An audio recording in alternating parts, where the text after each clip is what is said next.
Welcome to the Roy Morgan Weekly Update. This week, support for One Nation hit a wall as the party lost support for the first time since the federal budget.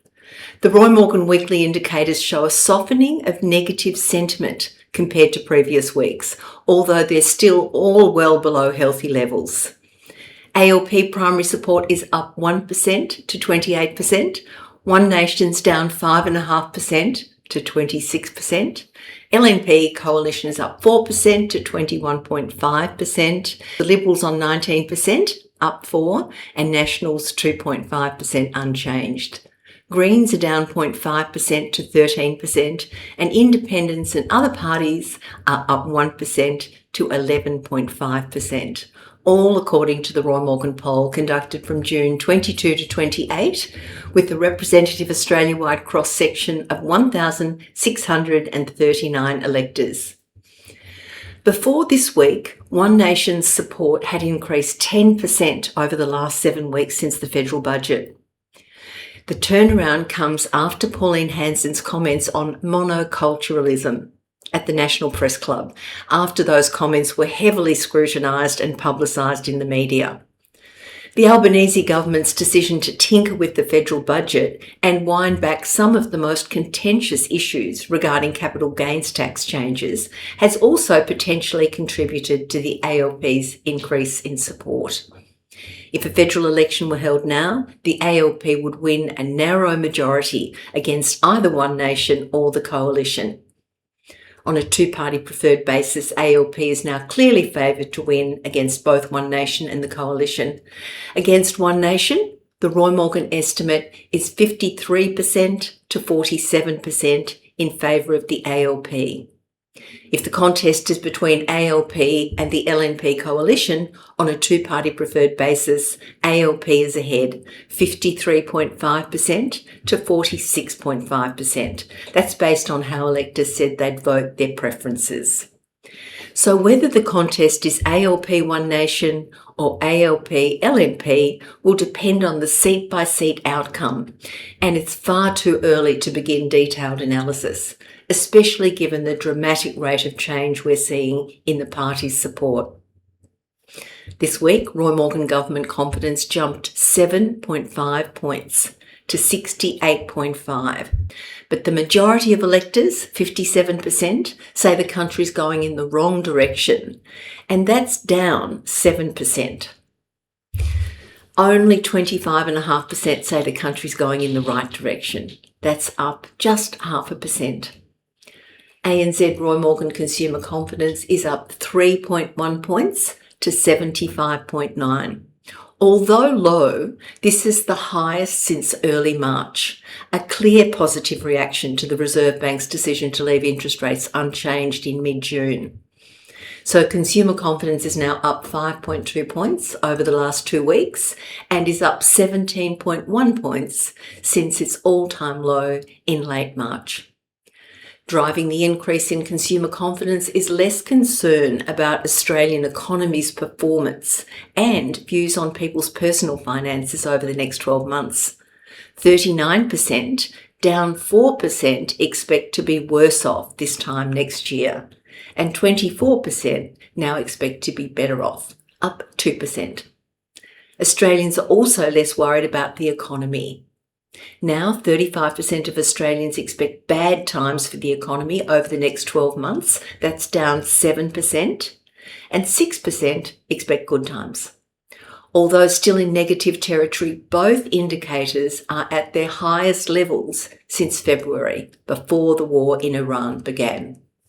There was more good news with the ANZ Roy Morgan inflation expectations down 0.2% to 5.6%, the lowest since early March, although still above the Reserve Bank's preferred limit of 2 to 3%. This number means Australians expect annual inflation of 5.6% in each of the next 2 years. The fall in inflation expectations track closely with the drop in the average petrol price, now below $1.60 a litre for the first time since January 2022, before Russia's invasion of Ukraine. Petrol prices at the pump have fallen over 90 cents per litre since late March, and inflation expectations came down 1.5 percentage points from the high of more than 7%. Unfortunately for drivers, in reality, the relief will be short-lived, with the fuel excise cut being wound back in the next few days, when half of the cut's reversed and petrol prices are expected to rise by about 15 cents a litre. The full cut is now expected to end in early August. Now, new data from Roy Morgan's Life Be In It Young Australians survey shows even our most popular sports are being played by fewer young people aged 6 to 13 than a decade ago. Soccer, Australian young people's most popular sport, is now played by 42%, down from 43% in 2019 and from 49% in 2015. In second place is swimming, an activity for 38.5% of young people today, down from 46.5% in 2019 and 49% in 2015. As the table shows, swimming was the most popular sporting activity for young Australians in both 2015 and 2019, but not anymore. This analysis in the table compares 2015 with 2019, before COVID impacted sports participation, and 2025.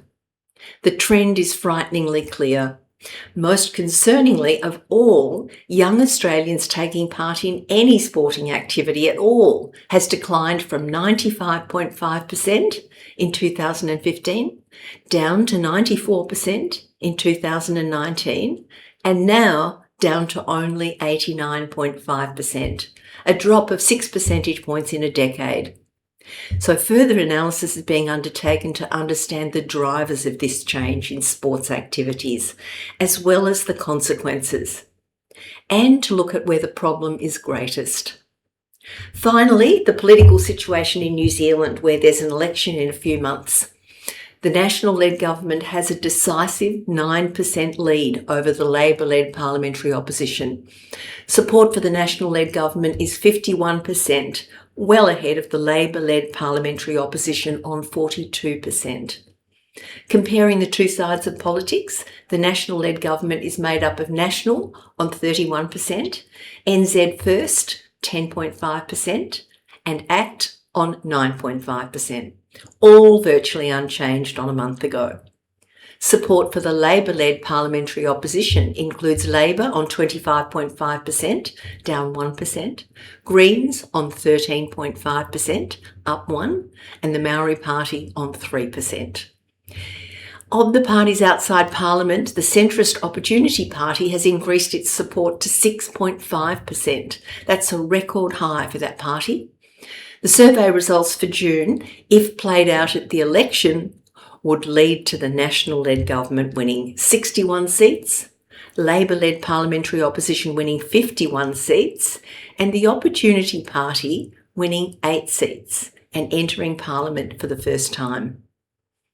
Looking forward, I'll be back next week to bring you the latest data on business confidence, consumer confidence, inflation expectations, and the latest voting intention. Thanks for listening. See you next week.